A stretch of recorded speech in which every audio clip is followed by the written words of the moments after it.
Hello সবাইকে। আজকে আমি নিয়ে এসেছি কল্যাণ ইউনিভার্সিটির বিএ ফোর্থ সেমিস্টার বেঙ্গলি মাইনরের জন্য সাজেশন 2026। যারা ফোর্থ সেমিস্টারে বেঙ্গলি মাইনর নিয়ে পড়ছো, এই ভিডিওটা তোমাদের জন্য খুবই গুরুত্বপূর্ণ, কারণ আমি এই সাবজেক্টের গুরুত্বপূর্ণ প্রশ্ন নিয়ে বিস্তারিত বলবো। ভিডিওটা শেষ পর্যন্ত মন দিয়ে দেখো। ফোর্থ সেমিস্টার বেঙ্গলি মাইনরের বিষয় হলো আধুনিক বাংলা সাহিত্যের ইতিহাস। এই বিষয়ের সিলেবাসটা তোমরা দেখে নাও। আমি তোমাদের জন্য ইউনিট অনুযায়ী ইম্পর্টেন্ট প্রশ্ন সাজিয়ে দিয়েছি, যেগুলো খুবই গুরুত্বপূর্ণ। আমাদের এই পিডিএফ ফাইলটা কিনতে গেলে তোমাদের 70 টাকা পেমেন্ট করতে হবে। ভিডিওর নিচে বা ডিসক্রিপশন বক্সে আমাদের হোয়াটসঅ্যাপ নম্বর দেওয়া রয়েছে, পিডিএফ কিনতে চাইলে যোগাযোগ করবে। এবং আমাদের হোয়াটসঅ্যাপ গ্রুপে জয়েন করার জার্নি লিঙ্ক ভিডিওর কমেন্ট বক্সে দেওয়া রয়েছে। লাস্টে আমি আমাদের পিডিএফের ডেমো দেখাবো যে আমাদের পিডিএফটা কেমন করে তৈরি করা রয়েছে। এখন আমি সাজেশনের প্রশ্নে চলে আসি। প্রশ্ন পর্ব ক, গদ্য প্রবন্ধ। 1 নম্বর প্রশ্ন, বাংলা গদ্যের বিকাশে ফোর্ট উইলিয়াম কলেজের অবদান আলোচনা করো।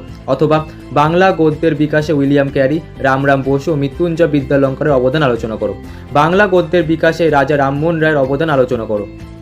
বাংলা গদ্যের বিকাশে বা মৌলিক প্রবন্ধ রচনায় ঈশ্বরচন্দ্র বিদ্যাসাগর অবদান আলোচনা করো।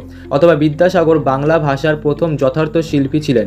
রবীন্দ্রনাথ ঠাকুর এই মন্তব্যের তাৎপর্য সংক্ষেপে লেখো। বাংলা প্রবন্ধে বঙ্কিমচন্দ্র চট্টোপাধ্যায়ের অবদান আলোচনা করো।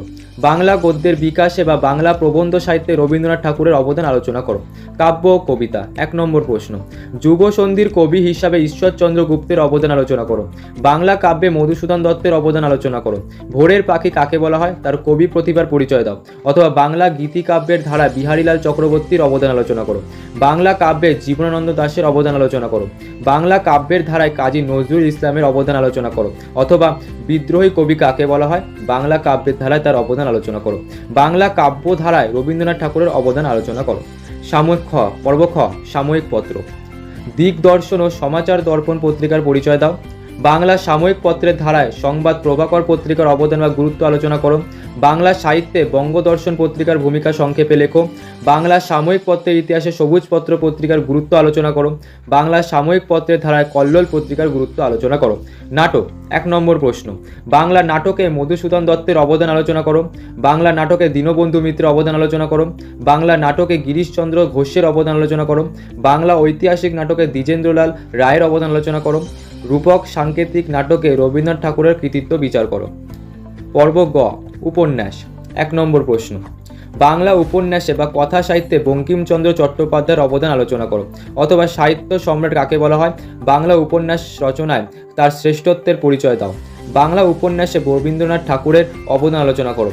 বাংলা উপন্যাসে শরৎচন্দ্র চট্টোপাধ্যায়ের অবদান আলোচনা করো। অথবা বাংলা সামাজিক উপন্যাসে শরৎচন্দ্রের অবদান কী ছিল, সংক্ষেপে লেখো। বাংলা উপন্যাসের ধারায় বিভূতিভূষণ বন্দ্যোপাধ্যায়ের অবদান আলোচনা করো। ছোট গল্প। 1 নম্বর প্রশ্ন, বাংলা ছোট গল্পে রবীন্দ্রনাথ ঠাকুরের অবদান আলোচনা করো। বাংলা ছোট গল্পে তারাশঙ্কর বন্দ্যোপাধ্যায়ের অবদান আলোচনা করো। বাংলা ছোট গল্পে মানিক বন্দ্যোপাধ্যায়ের অবদান আলোচনা করো।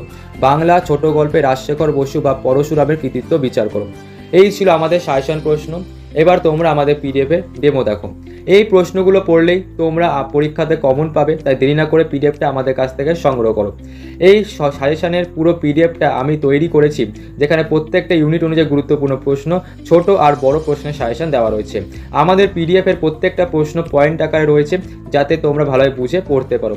পিডিএফটার দাম খুবই কম, মাত্র 70 টাকা। পিডিএফ কিনতে চাইলে ভিডিওর নিচে বা ডিসক্রিপশন বক্সে আমাদের হোয়াটসঅ্যাপ নম্বর দেওয়া রয়েছে, সেখান থেকে যোগাযোগ করবে। এবং আমাদের হোয়াটসঅ্যাপ গ্রুপে জয়েন করো, যার লিঙ্ক ভিডিওর কমেন্ট বক্সে দেওয়া রয়েছে। তাহলে আজকের ভিডিও এতটুকুই। যারা ফোর্থ সেমিস্টারে বেঙ্গলি মাইনর নিয়ে পড়ছো, এই সাজেশনটা তোমাদের অনেক সাহায্য করবে। এমন আরও সাজেশন পেতে চ্যানেলটা সাবস্ক্রাইব করো এবং এই ভিডিওটা শেয়ার করো। ধন্যবাদ সবাইকে।